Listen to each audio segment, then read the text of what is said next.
এ বাংলার মুসলমান আল্লাহর ওলিদের প্রতি একটা দুর্বলতা আছে। তারা জানে আল্লাহর ওলিদের ওসিলা এটা শরিয়ত এসেছে, ইসলাম এসেছে, কোরআন এসেছে। আজও পর্যন্ত বাংলার মসজিদে আযান হচ্ছে আল্লাহর ওলিদের ওসিলা। আজও পর্যন্ত বাংলার জমিনে খোদা তাআলার মাজারে নত করছে আল্লাহর ওলিদের ওসিলা। এটা বাংলার মুসলমানের একটা দুর্বলতা আছে। এই দুর্বলতা থেকে কিছু অসৎ চরিত্রের মানুষ কাজে লাগিয়ে তাদের পকেটের ধান্দা করে বসে আছে। ঠিক না? ওলির নামে ব্যবসা করে বসে আছে, মাজার করে ফান্ড করে বসে আছে টাকা নেওয়ার জন্য। আমরা আল্লাহর ওলিদেরকে ভালোবাসি, মোহাব্বত করি, সম্মান করি, ইজ্জত করি, তাজিম করি, কিন্তু তাদেরকে নিয়ে যারা ব্যবসা করবে, তাদেরকে নিয়ে যারা ব্যবহার করবে, খোদার কসম তাদের বিরোধিতা করি। সংক্ষেপ কথা,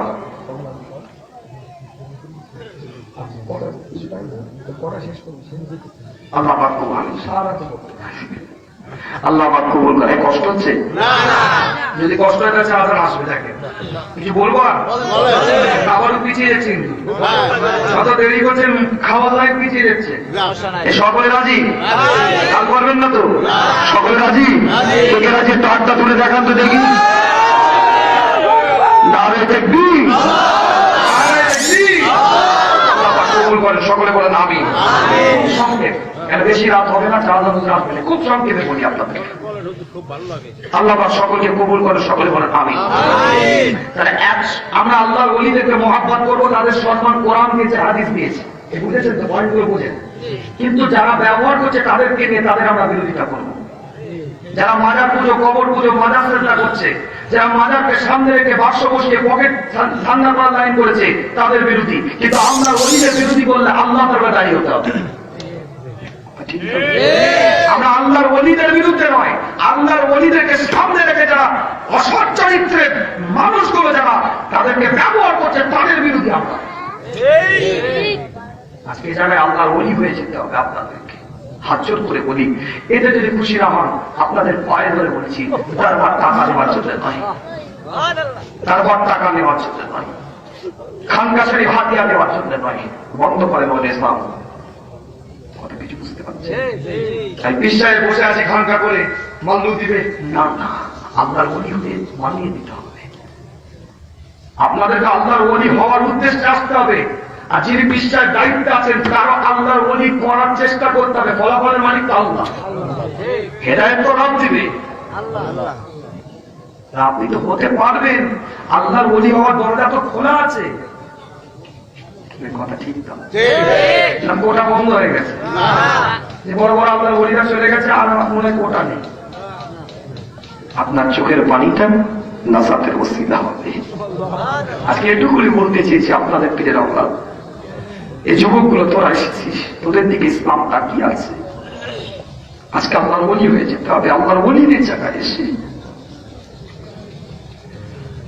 সরকারে কায়নাত ঘোষণা দেয়, সাল্লাল্লাহু আলাইহি ওয়াসাল্লাম ঘোষণা দেয়। হযরত আনাস ইবনে মালিক থেকে হাদিসটা রওয়ায়াত, আল্লাহ নবী, আল্লাহ রাসূল সরকারে কায়নাত সাহাবে کرام হুজুরদেরকে নিয়ে আলাপ আলোচনা করে, সাহাবে کرام হুজুরদেরকে নিয়ে কথাবার্তা বলেন। আল্লাহ নবী, আল্লাহ রাসূল কোরআনের এই আয়াতটাকে তেলাওয়াত করলেন, ওয়াকুদুহান নাস ওয়াল হিজারাতু।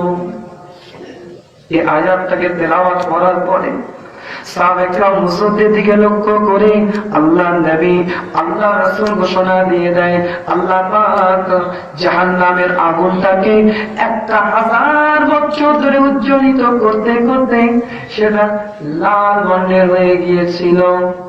ওই জাহান্নামের লাল বর্ণের আগুনটাকে 1000 বছর ধরে উজ্জ্বলিত করতে করতে ওটা সাদা বর্ণের হয়ে গিয়েছিল। ওই সাদা বর্ণের আগুনটাকে 1000 বছর ধরে উজ্জ্বলিত করতে করতে সেটা কালো বর্ণের হয়ে গিয়েছে, যেটা আর কখনো কোনো সময় নিমবে না, কমবে না, ওই অ্যাজেটিক ওই অবস্থায় থাকবে। হুজুরের দরবারে একজন কৃষ্ণকায় কালো হাফেজ সাহাবা বসে চিৎকার দিয়ে কেঁদে উঠে বলে, ইয়া রাসূলুল্লাহ,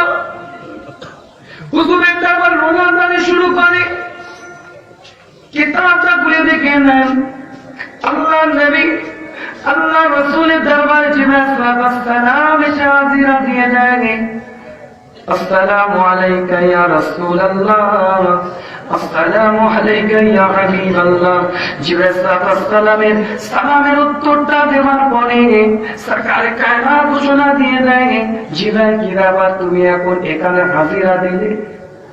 জিবরাইল আলাইহিস সালাম বলে, হুজুর এই ব্যক্তিটাকে, হুজুর এই ব্যক্তিটাকে যে কাঁদো কে?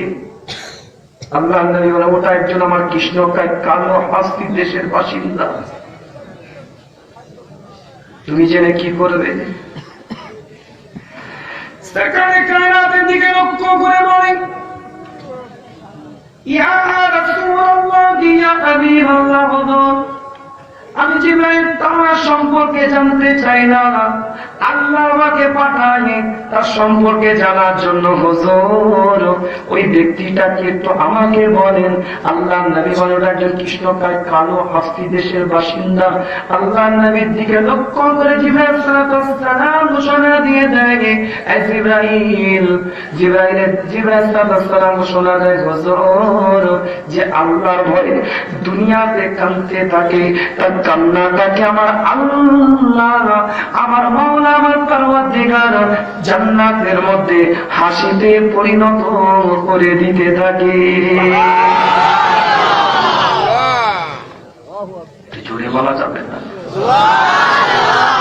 আল্লাহর ওলিদের পরিচয়টা এজন্যই দিলাম, আজকে আপনার আমার মনের মধ্যে যেন আল্লাহর ওলি হওয়ার একটু শখটা জাগে। আল্লাহর ওলিদের মর্যাদা এজন্যই বললাম, আজকে এই জায়গাটায় আল্লাহর ওলি হওয়ার চেষ্টা আপনাকে আমাকে করতে হবে। তারা যে রাস্তার পথিক হয়েছে, আপনাকে আমাকে সে রাস্তার পথিক হতে হবে। তারা যে রাস্তায় নিজের জীবনটাকে পরিচালিত করেছে, আপনাকে আমাকেও সেই রাস্তায় জীবনটাকে পরিচালিত করতে হবে। তবে এই মাহফিলটার মধ্যে বসাটা আপনার আমার জন্য সার্থক হবে। সরকারে কায়নাত ঘোষণা দেয়, আল্লাহ পাকের কাছে দুটো ফোঁটা সবথেকে মর্যাদাওয়ালা। একটা ফোঁটা হচ্ছে শহীদের রক্তের ফোঁটা, ইসলামের জন্য, কোরআনের জন্য, ইসলামের নীতি আদর্শের জন্য নিজের জানটাকে জান না মনে করে, নিজের রক্তটাকে রক্ত না মনে করে শহীদের ফোঁটাগুলো, তাদের রক্তের ফোঁটাগুলোকে আমার আল্লাহ রুহুনিয়াতের দরজা দান করে দেয়। দ্বিতীয় নম্বর, তাহাজ্জুদের রক্তের ফোঁটা। বান্দা যখন দুই কাত করে তাহাজ্জুদের নামাজটা আদায় করার পরে দুখানা হাত তুলে আল্লাহ পাকের কাছে দোয়াটা চাইতে থাকে। আল্লাহ পাক সকালবেলায় যে কাজটা করি এটা তো শরীয়তের খেলাফ কাজ ছিল, দুপুর বেলায় যে কাজটা করি এটাও তো শরীয়তের খেলাফ কাজ। আল্লাহ আপনি আমাকে ক্ষমা করে দিন, আল্লাহ আপনি আমাকে মাফ করে দিন। কিতাবের রিওয়ায়াতের মধ্যে পাওয়া যায়, ওই কাকুতি মিনতি অবস্থায় আল্লাহ পাকের কাছে বান্দা, আল্লাহ পাকের কাছে বান্দি যখন দোয়াটা চাইতে থাকে, ওই বান্দা ওই বান্দির কাছে যদি একটা মাছির মাথার পরিমাণ অস্ত্র আল্লাহ পাকের নাজরে কারামের মধ্যে চলে আসে, ওই ফোঁটাটাকে আমার আল্লাহ কবুল করে তামাম জিন্দেগির গুনাহগুলোকে ওই তাহাজ্জুদের ওয়াক্তের মধ্যে আমার আল্লাহ দাফন করে দেয়। ফারুক আযমের মতো মানুষ, আমিরুল মুমিনিনের মতো মানুষ, খলিফাতুল মুসলিমিনের মতো মানুষ, জান্নাতি সার্টিফিকেট পাওয়া মানুষটা, জান্নাতি ভিসা পাওয়া মানুষটা সূরাতুল কুবরা পাঠ করছে, আলিমাত নাফসুম মা আহদারাত, এই আয়াত পাঠ করতে গিয়ে এত কান্না কেঁদেছে জুম্মার খুতবাতে গলার আওয়াজটা বন্ধ হয়ে গেছে। অন্য একটা রিওয়ায়াতের মধ্যে এসেছে, ইন্না আযাব রাব্বিকা লাওয়াকিউ মা লাহু মিন তাফি। এই আয়াতটা পাঠ করতে গিয়ে ফারুক আযমের মতো মানুষ, আমিরুল মুমিনিনের মতো মানুষ, খলিফাতুল মুসলিমিনের মতো মানুষ এত কান্না কেঁদেছে, হুজুরের 20 দিন পর্যন্ত শরীরটা অসুস্থ হয়ে গেছে, গোটা শরীরটা ফুলে গেছে। আমার কথা কিছু বুঝতে পারছেন? আজকে সংক্ষেপ কথা বলবো আপনাদের কাছে। ওলি হতে গেলে চোখের পানি জমা রাখতে হবে। গুনাহগার সকলে, আমিও গুনাহগার, আপনারা গুনাহগার, আমি গর্ত সীমাবদ্ধ পীরের ছেলে বলে। মুমিন ওই ব্যক্তি যার মধ্যে অনুশোচনা থাকবে, গুনাহ করার পরে অনুশোচনা বোধের মধ্যে থাকবে, সেই ইমানদার। ইসলামকে নিয়ে ধারাবাজি চলবে না, নাটক চলবে না, অভিনয় চলবে না।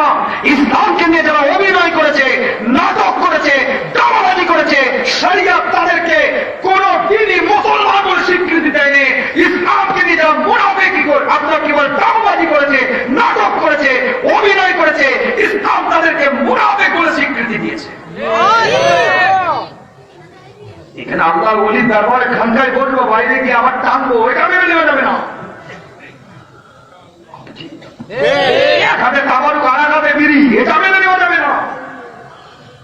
এত বড় মুখে দাঁড়িয়ে রেখে সাপের মতন লিক লিক করছে, পাটের মতন দাঁড়িয়ে এত বড় রাখলেন, একটা ভুল নেবেন না আবার। আর চায়ের দোকানে বসে বিড়ি খাবেন, ও দাঁড়িয়ে কোনো দাম আছে? কথা কিছু বুঝতে পারছেন না? বুঝতে পারেন? রাসূলের সুন্নাত যখন রেখেছেন, ইজ্জত দেন। রাসূলের সুন্নাতটা যখন রেখেছেন, ইজ্জত দেন। আল্লাহ পাক সকলকে সহি বুঝ দান করেন, সকলে বলেন আমিন। এই জোরে বলা যাবে আমিন, চিৎকার দিয়ে বলা যাবে আমিন, চিৎকার দিয়ে বলা যাবে আমিন। সংক্ষেপ পয়েন্টের উপর এটুকুন বলতে চেয়েছি আপনাদেরকে, বাদে আল্লাহর ওলিদের সম্মান, এই আল্লাহর ওলি হওয়ার জায়গা এটা, তাই তাদের সম্মানের পয়েন্ট গুলো ছোট্ট করে তুলেছি। কোরআনের অনেকে বলা আছে, হাদিসের অনেকে বলা আছে, ছোট্ট করে বুঝিয়েছি আপনাদেরকে। বাদে মুসা আলাইহিস সালাম, খিজর আলাইহিস সালামের সম্পর্কে ব্যাপার নিয়ে আল্লাহ পরিষ্কার করে হাদিসের রিওয়ায়াতের মধ্যে এসেছে। ওই মুসা আলাইহিস সালাম যখন খিজর আলাইহিস সালামের সামনে দাঁড়ালেন, খিজর আলাইহিস সালাম মুসা আলাইহিস সালামের দিকে লক্ষ্য করে বললেন, এ মুসা, রব এমন কিছু আমল আছে যেটা আমাকে দিয়েছে, এমন একটা ইলম আছে যেটা আমাকে দিয়েছে, তোমাকে দেওয়ার প্রয়োজন বোধ মনে করেনি। আবার এমন কিছু ইলম যেটা তোমাকে দিয়েছে, সেটা রব আমাকে দেওয়ার প্রয়োজন বোধ মনে করেনি। সুবহানাল্লাহ। হযরত হুযায়ফা ইয়ামানি রাদিয়াল্লাহু তাআলা আনহু হাদিসের রিওয়ায়াতের ভিত্তিতে এসেছে, পরিষ্কার অক্ষরে লেখা আছে, আল্লাহ রাসূল হুজুর পাক সাল্লাল্লাহু আলাইহি ওয়াসাল্লাম জিবরাইল সাল্লাল্লাহু আলাইহি ওয়াসাল্লামকে প্রশ্ন করলেন, জিবরাইল সাল্লাল্লাহু আলাইহি ওয়াসাল্লামকে প্রশ্ন করলেন ইলমে গায়বের ব্যাপারে, আপনি কি বলে বাতিনি ইলমের ব্যাপারে। জিবরাইল সাল্লাল্লাহু আলাইহি ওয়াসাল্লাম উত্তর দিচ্ছেন, বাতিনি ইলমটা হচ্ছে আল্লাহর তরফ থেকে একটা আলাদা খাজানা, ইলমে লাদুন্নি আল্লাহর রবের পক্ষ থেকে একটা আলাদা খাজানা, যেটা আল্লাহ পাক চুনে চুনে খাস খাস কিছু মানুষকে দিয়ে থাকে খাজানা। কথা বুঝতে পারছেন? এটাই খিজর আলাইহিস সালামের সম্পর্কে কোরআনে ইবারত এসেছে, পরিষ্কারের মধ্যে লেখা আছে। আল্লাহ পাক সকলকে সহি বুঝ দান করেন, সকলে বলেন আমিন। এই জায়গাটায় বসে আল্লাহর ওলি হয়ে যেতে হবে, এটুকুনি বলতে চেয়েছি আপনাদের খেদমতে। আর আল্লাহর ওলি হতে গেলে চোখের পানিটা রবের দরবারে জমা রাখতে হবে, এটা নাজাতের সব থেকে বড় ওসিলা। গুনাহ করেছি, খাতা করেছি, পাপ করেছি, বাজে কাজ করেছি, রবের দরবারে চোখের পানিটা জমা রাখেন, আল্লাহ পাক নিয়ামতের দ্বারা পরিপূর্ণ করে মর্যাদাওয়ালা, মার্তাবাওয়ালা বানিয়ে দিবেন, সকলে বলেন আমিন। যুবকদের দরকার আগিয়ে আয়, গলেও থাকবো, অম্বলেও থাকবো, এটা ইসলাম মেনে নেবে না। সাপের মুখে চুমু দেবো, ব্যাঙের মুখে চুমু দেবো, এটা ইসলাম মেনে নেবে না। পরিপূর্ণতার সাথে আসেন, আল্লাহ নিয়ামতের দ্বারাই পরিপূর্ণ করে দিবে, আল্লাহ মর্যাদাওয়ালা, মার্তাবাওয়ালা বানিয়ে দিবে। আবারও বলছি, আল্লাহর ওলিদেরকে সম্মান দেব, ইজ্জত দেব, তাজিম করব, কিন্তু অসৎ চরিত্রের মানুষেরা আল্লাহর ওলিদেরকে সামনে নিয়ে ব্যবসা করছে, তাদেরকে আমরা বর্জন করব, তাদের থেকে দূরে সরে থাকবো। বাংলাদেশের মুড়িদের থেকে পীর বেশি, কথা ঠিক না? বরিশালের মুড়িদের থেকে পীর বেশি, কথা ঠিক না? কত পীর দিবেন? পীরের অভাব আছে নাকি? খবরদার, কোন বাজারে বাসে চাঁদা দিবেন না, কোন বাজারের বাসে টাকা দিবেন না। আল্লাহর ওলিদেরকে ভালোবাসবেন, সম্মান দিবেন, তাজিম করবেন, জিয়ারতের উদ্দেশ্যে তাদের মাজারে যাবেন, ইবাদত হবে, সুন্নতে রাসূল হবে, কিন্তু কোন মাজারের বাসে টাকা দিবেন না, হাজাত মানত করবেন না, কোন মাজারের বাসে কোন রকম টাকা দিবেন না, কোন মাজারের কাছে গিয়ে মুরগি দিবেন না, গরু দিবেন না, ছাগল দিবেন না। মাজারের বাসে টাকা দেওয়া নাজায়েজ হবে, নাজায়েজ হবে, নাজার নিয়াত নাজায়েজ, টাকা দেওয়া কুটকুটি থাকে মাদ্রাসায় দেন, মসজিদে দেন, সবকায় জারিয়া সওয়াব হবে। কথা কিছু বুঝতে পেরেছেন? জি। আল্লাহ পাক সকলকে হক দরবারের সাথে সম্পর্ক হক জিনিসটা বোঝার চেষ্টা করে। আল্লাহ পাক সকলকে সহি বুঝদান করেন, সকলে বলেন আমিন।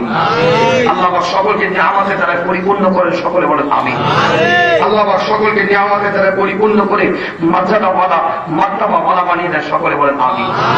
জালসা জুলুস ওয়াজ মাহফিল নাসিহত এই কথা বলছেন, গোটা বাংলাদেশে যা জালসা হয় প্রত্যেকটা জালসা যদি একটা করে লোক নামাজি হতো, প্রত্যেকটা জালসা যদি একটা করে লোক নামাজি হতো, গোটা বাংলাদেশের মসজিদগুলো দুতলা বানাতো। এক কান্দে শুনে আর এক কান্দে চলে যায়। ওই আলু কি তার গাড়ি তো পহলে से 100 में आती है। বক্তাও যেমন শ্রোতাও তেমন। কিছু বুঝতে পারছেন? যেমন হারি তেমন শ্রেণী, যেমন রু তেমন ফেরেশতা। আমি বক্তা চিন্তা করছি কি করে এখানে কাঁপিয়ে দিয়ে দেয় এলাকার 5টা দাওয়াত হবে। আল্লাহ আছে, গেলারিয়াত আছে, খলুসিয়াত আছে, বান্দিলের জন্য বক্তব্য দিচ্ছি। কথা বলে কথা বলে পুরা বাংলাদেশের 90% বক্তা পাক্কা ব্যবসাদার। হক কথা বললে মুখটা বাংলা পাস হয়ে যাবে। টাকা ছাড়া কিছু চিনে না। সম্মাননা আছে, ইজ্জত আছে, তাজিম আছে। অবশ্যই একটা আলেম মানুষ আসলে তার একটা নামা খরচ আছে, সম্মাননা আছে, সব ঠিক আছে, মেনে নিলাম। তাহলে 1 লাখ আগে 50 পাঠিয়ে দিতে হবে, তারপর 50 দিবে।